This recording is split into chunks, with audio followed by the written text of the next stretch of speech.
Now let's turn to the analysis of the deterministic selection algorithm that we discussed in the last slide by Blum, Floyd, Pratt, Revest, and Tarjan. In particular, let's prove that it runs in linear time on every possible input.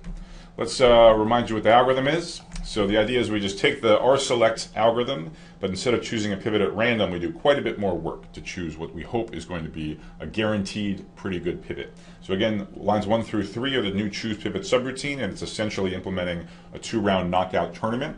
So first we do the first round matches. So what does that mean? That means we take A, we think of it as comprising these groups of 5 elements. So the first 5 elements, 1 through 5, then the elements 6 through 10, the elements 11 through 15 in the array, and so on.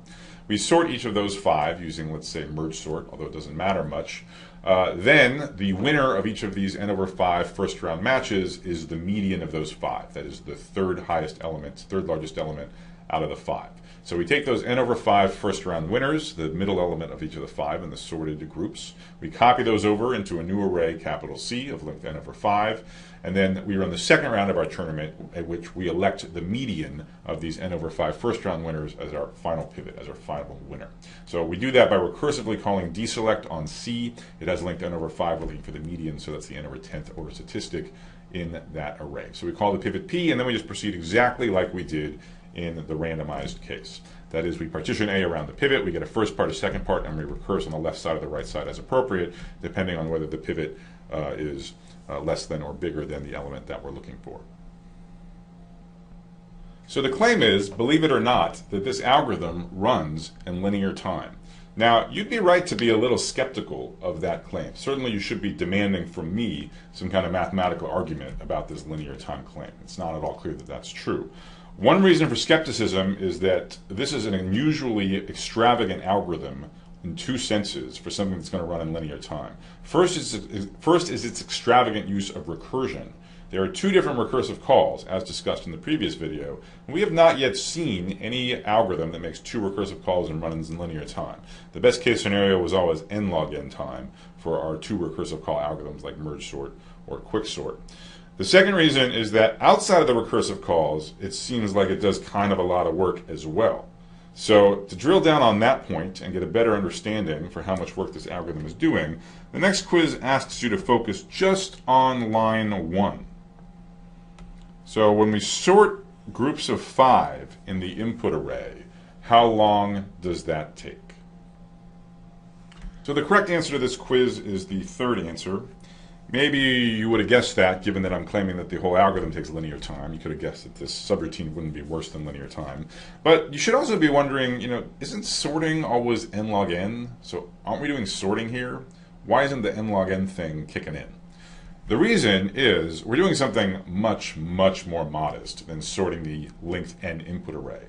All we're sorting are these puny little subarrays that have only 5 elements. And that's just not that hard. That can be done in constant time.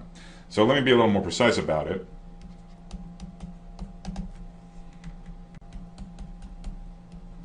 The claim is that sorting an array with 5 elements takes only some constant number of operations. Let's say 120.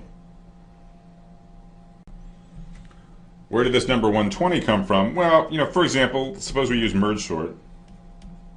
If you go back to those very early lectures, we actually counted up the number of operations that merge sort needs to sort an array of length m for some generic m. Here m is 5, so we can just plug 5 into our previous formula that we computed for merge sort. Right? If we plug m equal 5 into this formula, what do we get? We get 6 times 5 times log base 2 of 5 plus 1. Who knows what log base 2 of 5 is? That's some weird number, but it's going to be a most 3, right? So if that's a most 3, 3 plus 1 is 4, multiply that by 5, then again times 6, and boom, you get your 120. So it's constant time to sort just one of these groups of 5. Now, of course, we have to do a bunch of groups of 5, but there's only a linear number of groups, constant per each, so that's going to be linear time overall. So to be really pedantic, we do 120 operations at most per group. There's n over 5 different groups. We multiply those, we get 24n operations to do all the sorting, and that's obviously a big O event. So linear time for step 1. So having warmed up with step 1, let's look now at the whole 7-line algorithm and see what's going on. Now, I hope you haven't forgotten the paradigm that we discussed for analyzing the running time of deterministic divide and conquer algorithms, like this one. So, namely, we're going to develop a recurrence, and remember, a recurrence expresses the running time, the number of operations performed, in two parts. First of all, there's the work done by the recursive calls on smaller subproblems, and secondly, there's the work done locally, not in the recursive calls. So let's just go through these lines one at a time and just do a running tally of how much work is done by this algorithm, both locally and by the recursive calls. So the quiz was about step number 1. We just argued that since it's constant time to sort each group and there's a linear number of groups, we're going to do linear work, theta of n, for step 1. So copying these first round winners over into their special array C is obviously linear time. Now when we get to the third line, we have a recursive call, but it's a quite easy recursive call to understand. It's just recursing on an array that has size 20% as large as the one we started with on n over 5 elements. So this, remember the notation we use for recurrences. Generally we denote by capital T the running time of an algorithm on arrays of a given length.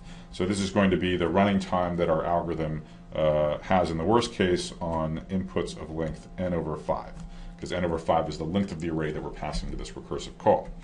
Good. Step 4, partition. Well, we had videos about how to implement partition and why it's linear time. We knew that all the way back in quicksort.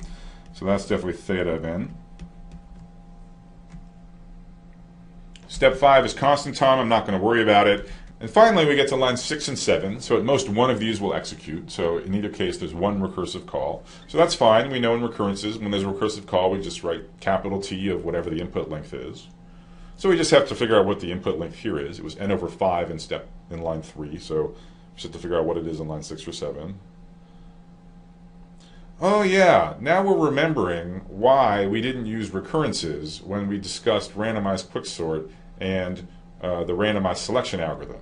It's because we don't actually know how big the recursive call is, how big the input passed to this recursive call in line 6 or 7 is. Line 3, no problem. It's guaranteed to be 20% of the input array because that's how we define it. But for line 6 or 7, the size of the input array that gets passed to the recursive call depends on how good the pivot is. It depends on the splitting of the array A into the two parts, which depends on the choice of the pivot P.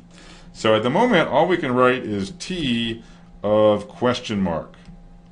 We don't know. We don't know how much work gets done in that recursion because we don't know what the input size is. Let me summarize the results of this discussion. So I'm going to write down a recurrence for the deselect algorithm. So let T of n denote the maximum number of operations that deselect ever requires to terminate on an array input of length n. This is just the usual definition of T of n we use in recurrences. What we established in our tally on the last slide is that deselect does linear stuff outside the recursive calls. It does the sorting of groups of 5, it does the copying, and it does the partitioning. Each of those is linear, so all of them together is also linear. And then it does two recursive calls. One whose size we understand, one whose size we don't understand. So for once, I'm not going to be sloppy, and I'm going to write out an explicit constant about the work done outside the recursive calls. I'm not going to write big O of n. I'm going to actually write C times n for some constant C. So of course, no one ever cares about base cases, but for completeness, let me write it down anyways. When deselect gets an input of only one element, it returns it. Let's call that one operation for simplicity. And then in the general case, and this is what's interesting, when you're not in the base case, when you have to recurse, what happens? Well, you do linear work outside of the recursive calls, so that's C times n for some constant C. C is just the linear, the expressed constant in all of our big thetas on the previous slide. Plus the recursive call in line 3, and we know that happens on an array of size n over 5. As usual, I'm not going to worry about rounding up or rounding down, it doesn't matter. Plus our mystery recursive call on an array of unknown size. So that's where we stand, and we seem stuck because of this pesky question mark. So let's prove a lemma, which is going to replace this question mark with something we can reason with an actual number that we can then analyze. So the upshot of this key lemma is that all of our hard work in our choose pivot subroutine in lines 1 through 3 bears fruit in the sense that we're guaranteed to have a pretty good pivot. It may not be the median, it may not give us a 50-50 split. then we could replace the question mark with 1/2 times n, but it's going to let us replace the question mark by a 7/10 times n. Now, I don't want to lie to you. I'm going to be honest, it's not quite 7/10 n. It's more like 7/10 n minus 5. There's a little bit of additive error. So taking care of the additive error adds nothing to your conceptual understanding of this algorithm or why it works. For those of you who want a truly rigorous proof, there are some posted lecture notes which go through all the gory details. But in lecture, I'm just going to tell you what's sort of morally true and ignore the fact that we're going to be off by 3 here and 4 there. And it will be clear when I show you the proof of this lemma where I'm being a little bit sloppy and why it really shouldn't matter, and it doesn't. So to explain why this key lemma is true, why we get a 30-70 split or better guaranteed, let me set up a little notation. I'm getting sick of writing n over 5 over and over again, so let's just give that a synonym. Let's say k. So this is the number of different sort of first round matches that we have, the number of groups. I also want some notation to talk about the first round winners, that is the medians of these groups of 5, the k first round winners. So we're going to call xi the ith smallest of those who win their first round match, who make it to the second round. So just to make sure the notation is clear, we can express the pivot element in terms of these x's. Remember, the pivot is the final winner. It wins not only its first round tournament, but also the second round tournament. It's not only the middle element of the first group of 5, it's actually the median of the n over 5 middle elements. It's the median of the medians. That is, of the k middle elements, it's the k over 2th order statistic, k over 2th smallest. I'm saying this assuming that k is even. If k was odd, it would be some slightly different formula, as you know. So let's remember what we're trying to prove. We're trying to prove that for our proposed pivot, which is exactly this element x sub k over 2, it's exactly the winner of this 2-round knockout tournament, we're trying to argue that for this proposed pivot, we definitely get a 30-70 split or better. So what that means is there better be at least 30% of the elements that are bigger than the pivot. That way, if we recurse on the left side in the first part, we don't have to deal with more than 70% of the original elements. Similarly, there better be at least 30% of the elements that are smaller than the pivot. That way, if we recurse on the right-hand side, we know we don't have to deal with more than 70% of the original input elements. So if we achieve this goal, we prove that there's at least 30% on each side of xk over 2, then we're done. That proves the key lemma that we get a 30-70 split or better. So I'm going to show you why this goal is true. I'm going to introduce a thought experiment, and I'm going to lay out it abstractly. Then we'll sort of do an example to make it more clear, and then we'll go back to the general discussion and finish the proof. So what we're going to do is a thought experiment for the purposes of counting how many elements of the input array are bigger than our pivot choice and how many are smaller. So in our minds, we're going to imagine that we take the n elements in A and we arrange them in a 2D grid. So here are the semantics of this grid. Each column will have exactly 5 elements, and it will correspond to one of the groups of 5. So we'll have n over 5 columns corresponding to our n over 5 groups in our first round of our tournament. If n is not a multiple of 5, then one of these groups has size between 1 and 4, but I'm just not going to worry about it. That's some of the additive loss, which I'm ignoring. Moreover, we're going to arrange each column in a certain way so that going from bottom to top, the entries of that group go from smallest to largest.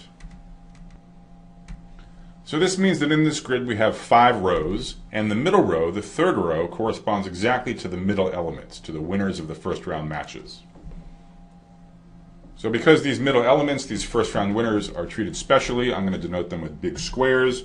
The other 4 elements of the group, 2 of which are smaller, 2 of which are bigger, are just going to be little circles.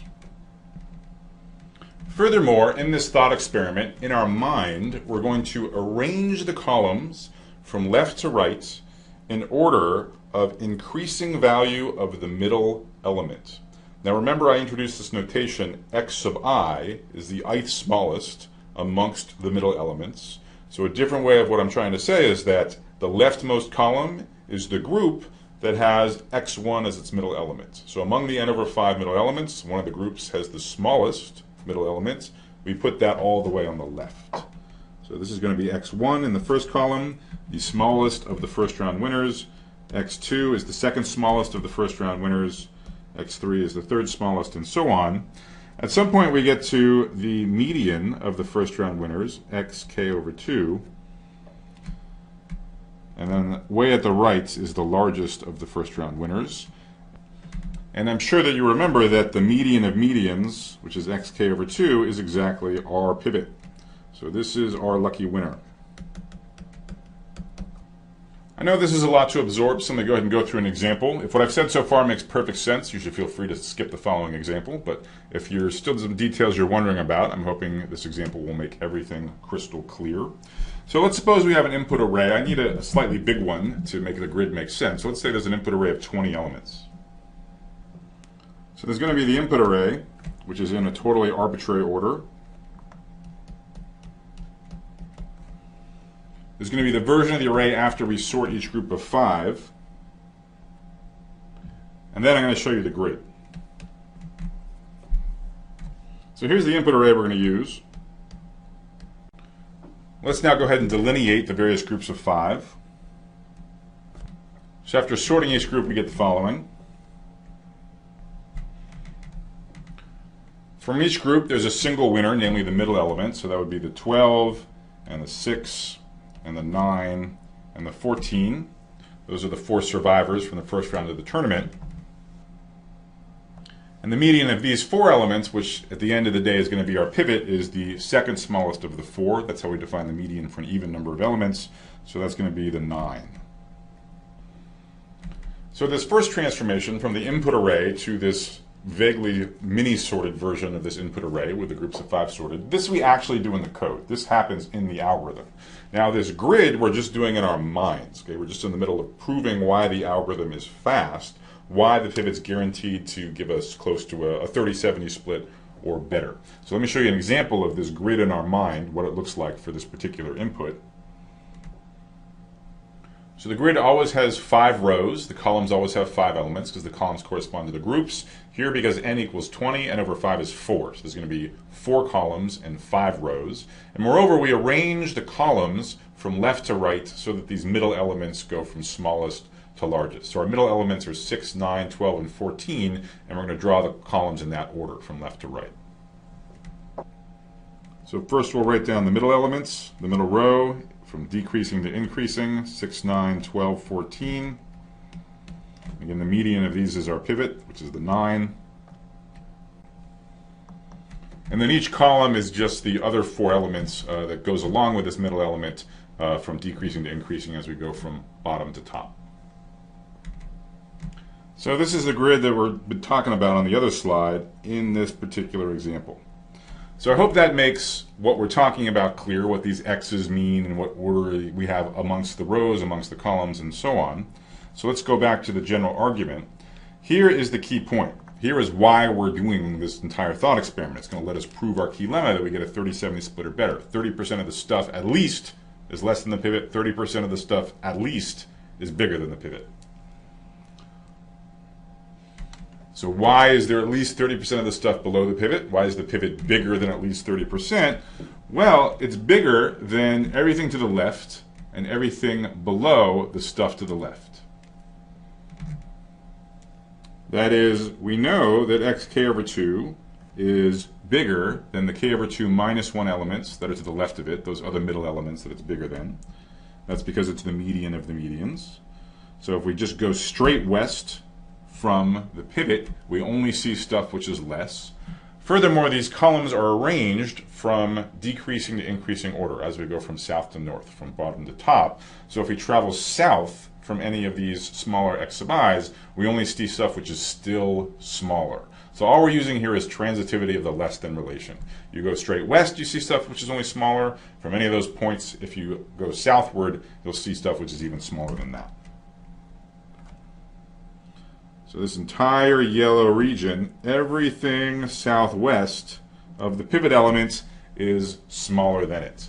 And that's a good chunk of the grid, right? So for all of these columns, it's basically 3 out of the 5, or 60% of them, are smaller than the pivot, and half of the columns essentially are in this part of the grid. So if the pivot's bigger than 60% of the stuff in 50% of the groups, that means it's bigger than 30% of the elements overall.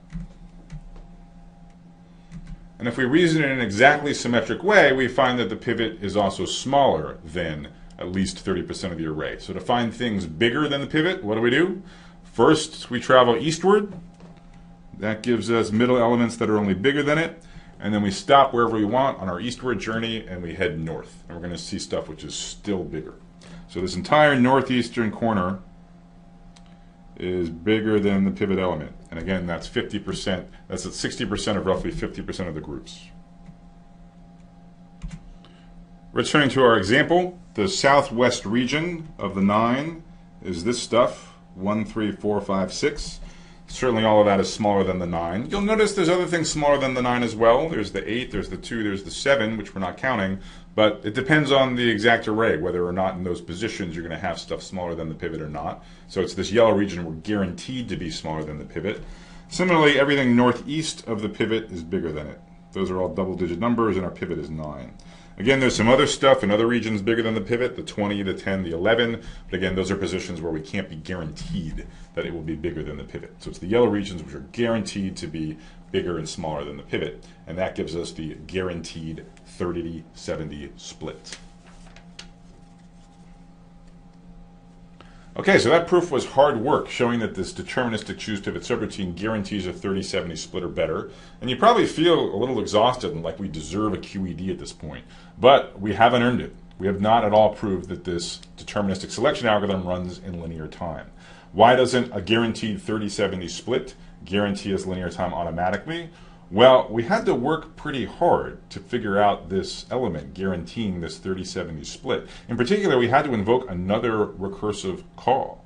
So maybe this was a Pyrrhic victory. Maybe we had to work so hard to compute the pivot that it outweighs the benefit we get from this guaranteed 30-70 split. So we still have to prove that's not the case. Even in conjunction doing both of these things, we still have our linear time bound. We'll finish the analysis in the next video.